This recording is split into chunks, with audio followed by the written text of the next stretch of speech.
Praise Lord. കർത്താവിന്റെ പരിശുദ്ധമേറിയ നാമം വാഴ്ത്തപ്പെടുമാറാകട്ടെ. അനുഗ്രഹീത നല്ല പ്രഭാതത്തിനായി നമുക്ക് ദൈവത്തിന് നന്ദി കരേറ്റാം. നന്ദിയുള്ള ഹൃദയത്തോട് ദൈവപാതപടിയായിരിക്കുന്ന എല്ലാ ദൈവമക്കൾക്കും ഈ പ്രഭാതത്തിൽ ദൈവസന്നിധിയിലിരുന്നു കൊണ്ട് കർത്താവേ എനിക്ക് ദൈവശബ്ദം കേൾക്കണമെന്നുള്ള ആർത്തിയോടെ കടന്നു വന്നിരിക്കുന്ന എല്ലാ പ്രിയപ്പെട്ടവർക്കും വേഗം വരുന്നവനായ യേശുക്രിസ്തുവിന്റെ നിസ്തുല്യ നാമത്തിൽ സ്നേഹവന്ദനങ്ങൾ.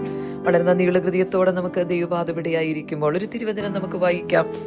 വിശുദ്ധ യോഹന്നാൻ എഴുതിയ സുവിശേഷം 14-ാമത്തെ അധ്യായം അതിന്റെ 27-ാമത്തെ വാക്യം.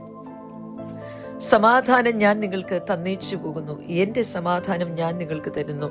ലോകം തരുന്നത് പോലെയല്ല ഞാൻ നിങ്ങൾക്ക് തരുന്നത്. നിങ്ങളുടെ ഹൃദയം കലങ്ങരുത്, ഭ്രമിക്കുകയുമരുത്.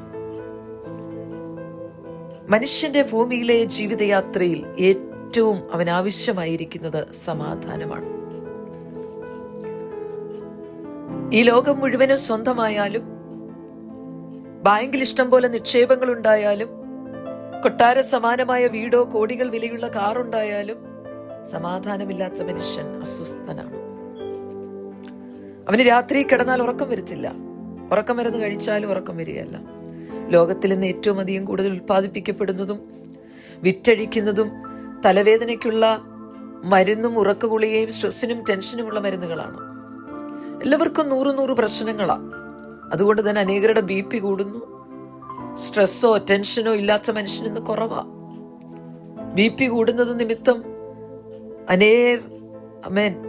ശരീരം പാരലൈസ്ഡ് ആയി മാറുകയാണ്. ചിലരുടെ സമനില കെട്ടും നഷ്ടമായി പോകുന്നു. മനോരോഗികളായി തീരുന്നു. മനോരോഗത്തിൽ ചിലർ ജീവൻ സ്വയം ഒടുക്കുന്നു. സമാധാനമില്ലായ്മ കൊണ്ടെത്തിക്കുന്ന ദൂഷ്യഫലങ്ങൾ വളരെയാണ്. മനുഷ്യൻ സമാധാനമില്ലാത്തതിനാൽ അസ്വസ്ഥനാകുന്നത് വ്യക്തിപരമായി മാത്രമല്ല, കുടുംബത്തിൽ, സമൂഹത്തിൽ, സംസ്ഥാനങ്ങളിൽ, ലോകരാഷ്ട്രങ്ങളിൽ വരെ മനുഷ്യൻ അസ്വസ്ഥനായിരിക്കുകയാണ്. രാഷ്ട്ര നേതാക്കൾ പലയിടങ്ങളിലും ഉച്ചകോടി സമ്മേളനങ്ങൾ നടത്തി സമാധാന ഉടമ്പടികൾക്ക് ഒപ്പുവെക്കുന്നുണ്ടെങ്കിലും ആ മഷി ഉണങ്ങും മുമ്പ് കരാറുകൾ അവർ ലംഘിക്കുകയാണ്. വീണ്ടും മനുഷ്യൻ പ്രശ്നത്തിലേക്ക് നീങ്ങുന്നു. ഇന്ന് വ്യക്തി ജീവിതങ്ങളിലും കുടുംബങ്ങളിലും സമൂഹത്തിലും രാജ്യങ്ങളിലും കാണുന്ന സകല പ്രശ്നങ്ങളുടെയും കാരണം മനുഷ്യന്റെ ഉള്ളിൽ സമാധാനമില്ല എന്നുള്ളതാണ്. സമാധാനം നഷ്ടപ്പെടുന്ന മനുഷ്യന്റെ സമനില തകരാൻ സാധ്യതയുള്ളത് കൊണ്ട് എന്തിനോ മടിക്കുന്നില്ല. എവിടെ ചെന്നാ സമാധാനം കിട്ടുമെന്ന് കരുതി നെട്ടോട്ട് ഓടുന്നവരും കുറവല്ല. മനുഷ്യന്റെ സമാധാനം ഇല്ലാത്തതിന്റെ കാരണം എന്താ? അതിന് പരിഹാരമാർഗം എന്താണ്? ഇതിലേക്ക് വിരൽ ചൂണ്ടുന്ന അനുഗ്രഹിക്കപ്പെട്ട ഒരു പുസ്തകമാണ്. ഭൂമിയിൽ ആ ഒരൊറ്റ പുസ്തകമേ ഉള്ളൂ. അത് വിശുദ്ധ ബൈബിൾ. ആ ബൈബിളിൽ മനുഷ്യനോട് ബന്ധപ്പെട്ട എല്ലാ കാര്യങ്ങളും ആധികാരികമായിട്ടുണ്ട്. മനുഷ്യനെ ദൈവം സൃഷ്ടിച്ചത് നീതിയിലും വിശുദ്ധിയിലും ദൈവ അനുരൂപമായിട്ടിരുന്നു. അന്ന് അവന്റെ ഉള്ളിൽ ദിവ്യ സമാധാനം നിറഞ്ഞിരുന്നു. എന്ന മനുഷ്യൻ ദൈവിക പ്രമാണം അനുസരിക്കാതെ കൽപ്പനാലംഘനം നടത്തിയോ, അന്നു മുതൽ അവന്റെ സമാധാനം നഷ്ടപ്പെട്ടു. മനുഷ്യന്റെ പാപം നിമിത്തമാണ് അവന് സമാധാനം നഷ്ടപ്പെട്ടത്. പാപത്തിന് പരിഹാരം ഉണ്ടായാൽ സമാധാനം ലഭിക്കും. മാനവരാശിക്ക് നഷ്ടപ്പെട്ട സമാധാനം മടക്കി നൽകേണ്ടതിന് യേശുക്രിസ്തു ലോകത്തിലേക്ക് മനുഷ്യനായി വന്നു. തന്റെ പേരുകളിൽ ചിലത് യെശയ്യാ പ്രവാചകന് ദൈവം വെളിപ്പെടുത്തി കൊടുത്തു. അവന് അത്ഭുത മന്ത്രി, വീരനാം ദൈവം, നിത്യപിതാവ്, സമാധാന പ്രഭു എന്ന് വിളിക്കും. യേശുവിന്റെ പേരുകളിൽ ഒന്നാണ് സമാധാനത്തിന്റെ പ്രഭു. കൽവറി ക്രൂശിൽ യേശു ശിക്ഷയേറ്റ് മരിച്ചതിനെ കുറിച്ച് യെശയ്യാ ദീർഘദർശി എഴുതിയത് ഇങ്ങനെയാണ്: നമ്മുടെ സമാധാനത്തിനായുള്ള ശിക്ഷ അവന്റെ മേലായി, അവന്റെ അടിപ്പിണരുകളാൽ നമുക്ക് സൗഖ്യം വന്നുമിരിക്കുന്നു. യേശുക്രിസ്തുവിനെ സ്വന്തം രക്ഷിതാവും കർത്താവുമായി സ്വീകരിക്കുന്നവർക്ക് ബുദ്ധിക്കതീതമായ സമാധാനം അവരുടെ ഹൃദയങ്ങളിൽ ലഭിക്കുന്നു. യേശുക്രിസ്തു പറഞ്ഞു, എന്റെ സമാധാനം ഞാൻ നിങ്ങൾക്ക് തന്നേച്ചു പോകുന്നു. ഇത് ലോകം നൽകുന്നത് പോലെയുള്ളൊരു സമാധാനമല്ല.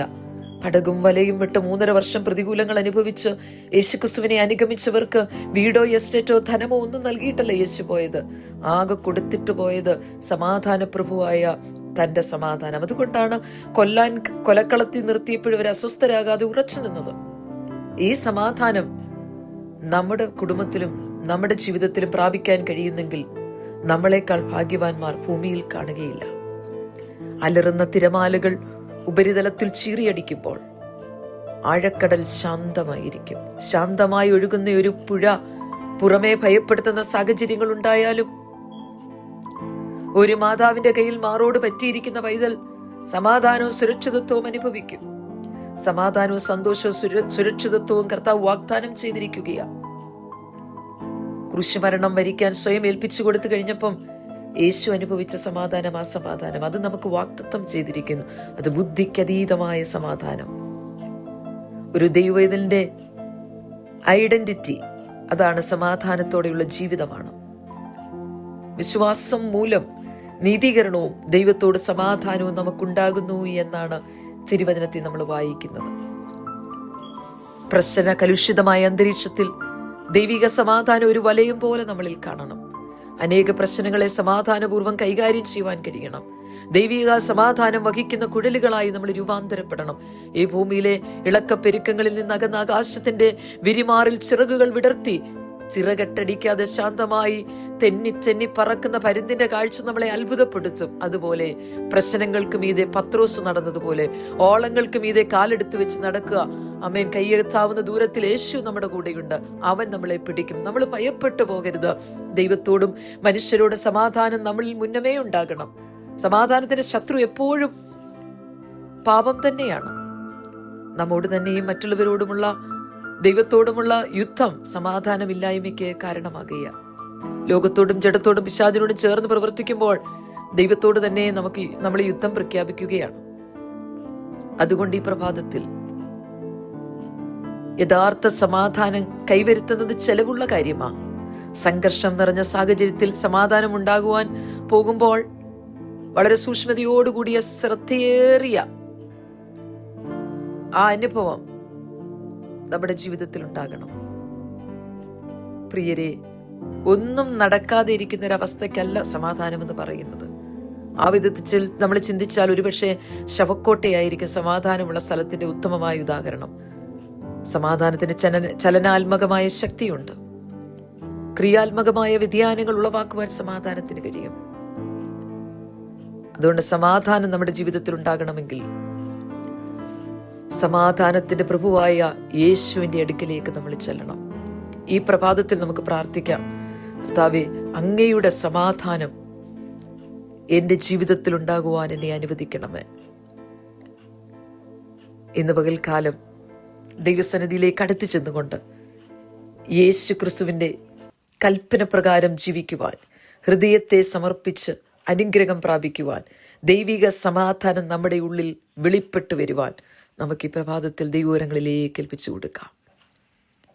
നമുക്ക് പ്രാർത്ഥിക്കാം, അങ്ങയുടെ സമാധാനം കൊണ്ട് എന്നെ നിറയ്ക്കണമേ. കർത്താവ് നമ്മെ എല്ലാവരെയും അനുഗ്രഹിക്കട്ടെ. Praise the Lord.